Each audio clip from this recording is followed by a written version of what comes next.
Well, hello again. What I'm up to today is I'm out in the shop working on an old drop leaf table. This is a couple of the leaves here. Now the top I've still got upside down with some weight on it. I'd heated it and put weight on it. There was about a 3/4 inch sag in the middle of it. Now it's pretty well 100% gone. It doesn't look too bad. I just got to refinish the top, flip it over to refinish the top. So it's going to look all right for an old table. You can do a little more work on the two leaves here yet, but they're not looking too bad. Now my big problem is the legs. I hate sanding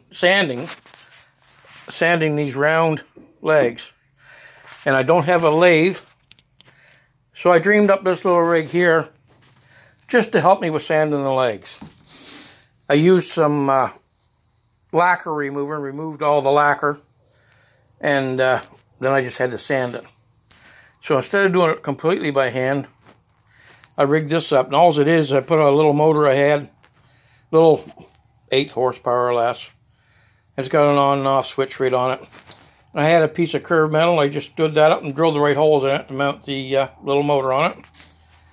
And on the end of the motor is a little shaft there. And what I did was I just took a hacksaw blade and put a slot in the shaft. And in the end of the leg,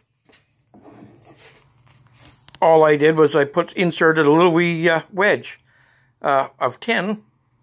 That when I slide that on the shaft, it catches that split in the shaft. And that's what turns it.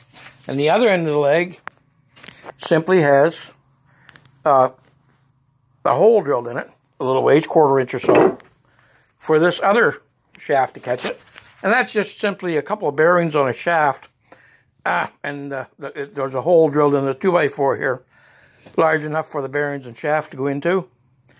And that gives me the other end. For the length, all I'm doing is this 2x4, I just screw it down, set it, put my leg on, then hold it, and when it sounds right, put the screws to it, and there you go. Each time you want to change it, I can bend this back and do it, or I can just push back on this, and it'll spring enough to let me change the legs, or I can remove them screws here and move it. So it seems to work pretty good.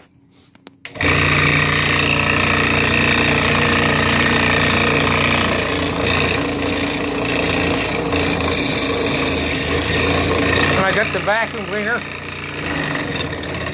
rigged up. And as I'm sanding, that sucks in most of the dust. That's good. Other than that, there's not too much I can say other than I've put it on quite loose once so that this was able to come off while it was spinning. Because I'm kind of curious to see what would happen. Nothing. It just basically spun off a little bit and hit the table. It doesn't seem to be too much danger. I was standing right there when it happened, and even if it would have hit me, there was nothing too serious about it. It really can't come off now once I put it on all the way. All in all, it's just an easy way to rig up something to do spindles. You could actually, just for the heck of it, I had one section here that had real heavy paint in it that didn't come off with the stripper. So I took a piece of 2x4 and set right here and used a little fine chisel. And it actually acted as a little lathe. I don't think you want to do too much with it, but it surprised me. So all in all, I'm quite pleased. We'll see where it goes from here. But I've got the legs pretty well done now. I got a little more fine sanding to do. But that's about as far as I'm going to go with that joke. So thank you. Bye now.